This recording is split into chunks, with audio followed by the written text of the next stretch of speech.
Benavides, a quien saludamos, al doctor Andrés Benavides, constitucionalista, y con quien nos gusta hablar siempre de todos los temas, en general los que pasan. Mi querido Andrés, gusto de saludarlo. Buenos días. Daniel Solórzano, ¿quiere arrancar usted? Sí, Usted gracias. se va más temprano siempre que nosotros, así que por favor Muy arranque amable, usted. Ya vamos, señor Andrés, director. con usted. Andrés, ¿qué tal? Mucho gusto. 9 horas con 10 minutos. Gracias por estar en el diálogo en este día viernes de un nuevo inicio, de una nueva jornada de cortes de apagones, ahora sí de 14 horas. Ya se distribuyeron los horarios a nivel nacional. Pero más allá de los apagones, quiero hablar sobre la reacción del gobierno respecto al juicio político de Mónica Palencia. Es una victoria, una victoria con qué lectura para el gobierno, es una victoria contra los correístas, es una victoria contra la corrupción, contra los que de cierta forma están, dice el gobierno, a favor de las mafias. ¿Cómo entender este juicio en un momento donde el país claramente está en otro, no va a decir ni siquiera baile, porque baile es alegría, baile es fiesta, el país está en otro, en otro momento, en otra situación? ¿Cómo entenderlo? Buenos días, muchas gracias por la invitación. Cordial saludo para todos quienes están en cabina. Antes de dar inicio a esta entrevista, sí me gustaría excusarme con ustedes, que solo les podría acompañar hasta las 9:25, que tengo una Perfecto, audiencia Andrés, no hay problema, no hay más tarde, problema. Ningún problema. y espero que me sepan comprender. Con gusto. Pero bueno, respondiendo a su inquietud, yo creo que el juicio político en contra de la ministra Palencia podemos darle varias lecturas, tanto en el ámbito jurídico como en el ámbito político. Ajá. En el ámbito jurídico, yo creo que este proceso de control político tuvo sus deficiencias, tuvo sus vicios procedimentales, porque quisieron meter testimonios, prueba por la tranquera, por la ventana, viendo la forma de cómo pueden darle vida a este juicio político y de esa manera poder captar esos votos, esa mayoría legislativa de 2/3 de los integrantes, para que la ministra sea censurada y destituida. Y yo creo, y eso independientemente de si es que la ministra haya incumplido o no haya incumplido funciones, me parece que más primó ahí su faceta de abogada que de ministra, y pudo desvirtuar todas las acusaciones. Y creo que eso se mostró, por ejemplo, en la Comisión de Fiscalización. Y a mí me parece un tema muy grave, por ejemplo, de que la ministra no haya podido comparecer con su defensa técnica, cuando incluso yo he podido comparecer con ministros, con secretarios de Estado de la Comisión de Fiscalización, y nunca me han hecho problema. Entonces, creo que desde ahí vemos todos los vicios en el procedimiento, ¿ya? Ahora, ya en el ámbito político, yo creo que es una victoria pírrica, porque a la final del día los correístas no consiguieron su objetivo, que era justamente censurar y destituir a la ministra y demostrar las deficiencias del gobierno. Más aún en el momento actual de crisis energética que tenemos, que esto ya rebasa el tema político, ya esto es un tema ciudadano, ¿de acuerdo? Ahora, que el gobierno celebre que no le han censurado a la ministra, no la hayan destituido. Yo creo que eso lo único que les importa es al presidente y al gabinete ministerial. Al ciudadano común, al ciudadano de pie, ni siquiera se enteró que había el juicio político, ni siquiera le interesaba. En la prioridad uno del ciudadano no estaba el juicio político en contra de la ministra. Así que hablar de vencedores o vencidos me parece que es un análisis muy cortoplacista, porque a la final del día los señores correístas sí no tuvieron los votos, se quedó el juicio político, pero a la final eso ni le quitó ni le puso votos al correísmo ni le puso al señor Novoa. Y en lo que tiene que ver ya como el régimen, yo creo que el juicio político y esa posibilidad de no destituir a la ministra no es que le fortalece, porque todavía vemos que existen otras cosas que todavía están en el imaginario de la ciudadanía, y el juicio político pasa a un segundo, tercer, cuarto plano. Así que al menos políticamente yo creo que esto no tuvo ningún efecto en el tablero político, y peor aún en el tablero electoral.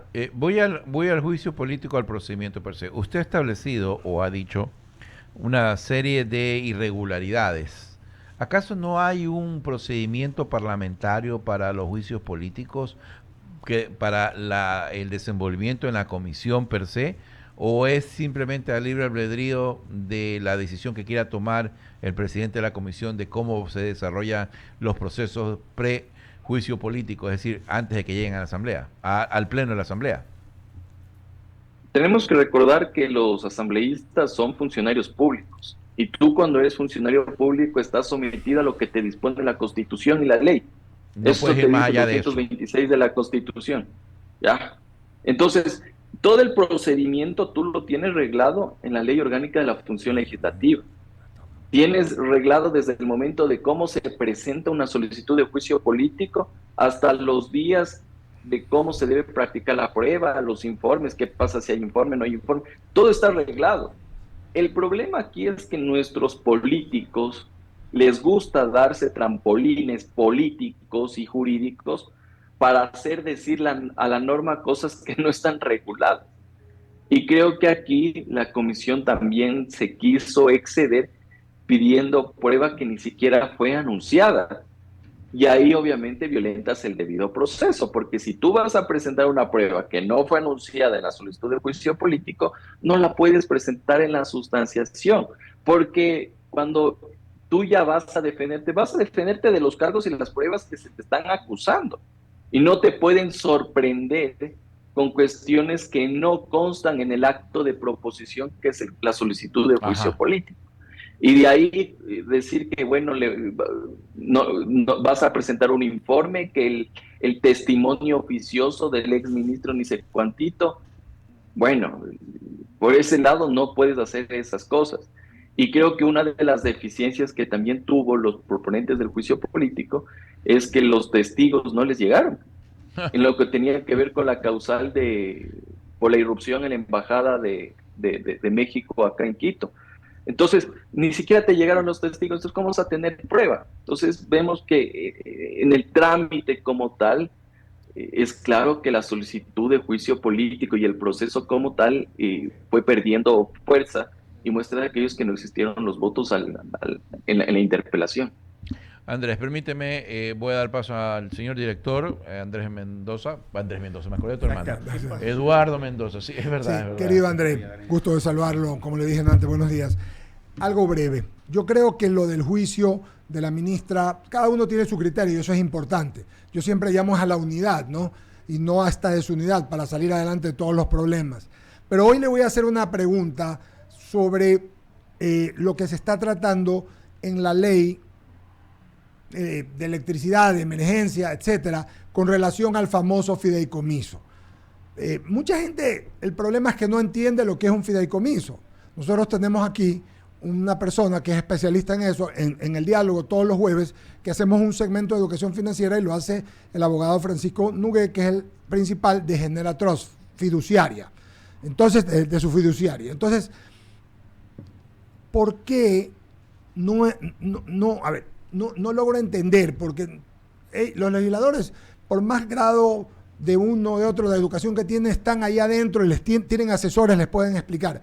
Pero querer sacar de la ley el hecho de que se van a ponerse fideicomisos, en lo que sabemos todo que la propiedad va a seguir siendo del Estado, lo que va a hacer el fideicomiso es administrar, porque ese es el tema, administrar el dinero y no permitir que nadie se lo lleve, es un problema que no entienden, y es lo que necesitamos hoy cuando el gobierno no tiene plata, dinero, hace años no tiene, para invertir en geotérmica o en cualquier otra cosa más.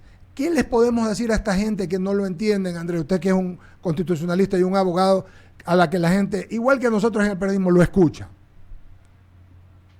Cordial saludo, estimado Eduardo. Bueno, yo creo que muchas veces por desconocimiento de asambleístas y de cierto sector político, le ven como si fuera algo nefasto, pernicioso o un fideicomiso. Pero yo creo que en la situación actual que tiene el país, yo creo que lo saludable, debido a esta inseguridad jurídica, esta falta de certidumbre, puede garantizar condiciones para que venga la inversión extranjera.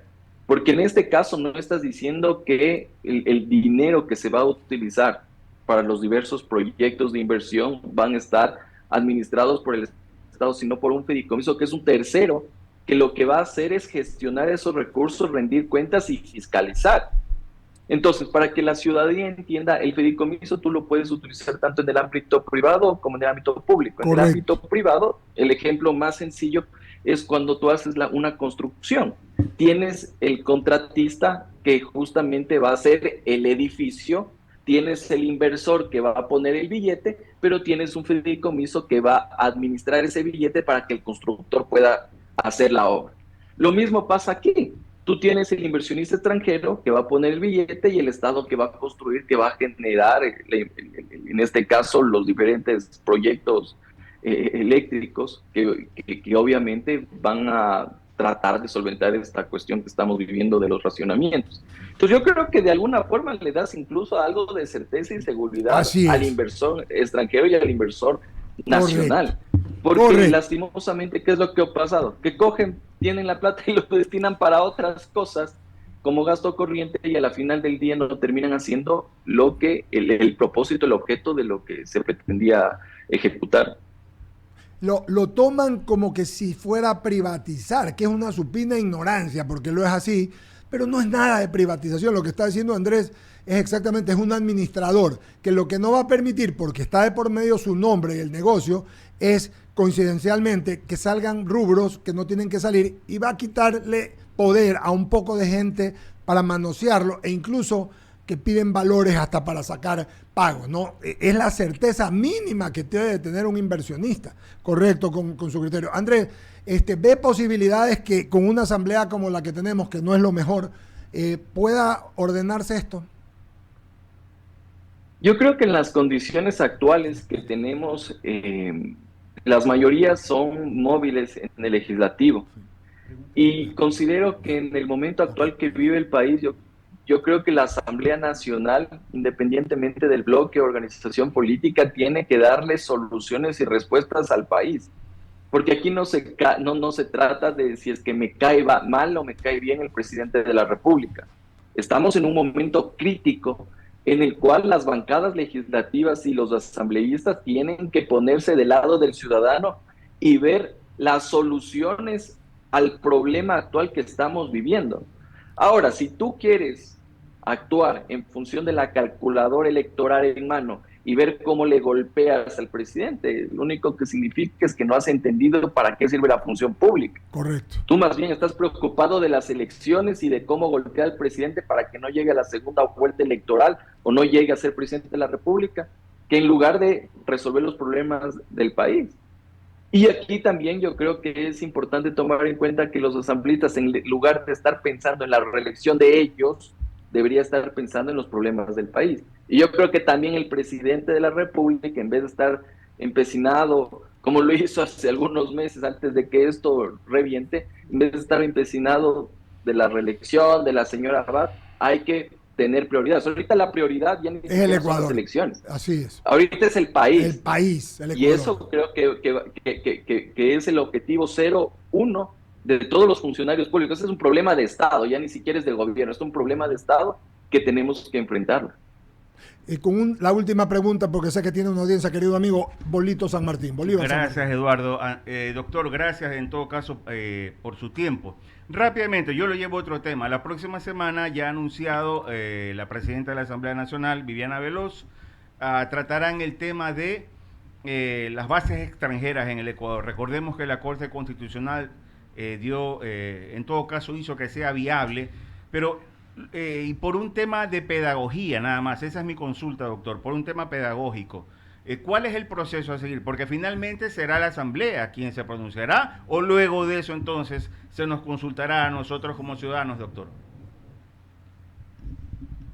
Un cordial saludo para usted. Y bueno, sencillo, explicado de manera sencilla cómo es el procedimiento. Por favor, gracias. Ya tenemos el proyecto en la Asamblea Nacional, una comisión va a ser la encargada de sustanciar aquello para elaborar el informe para primer debate.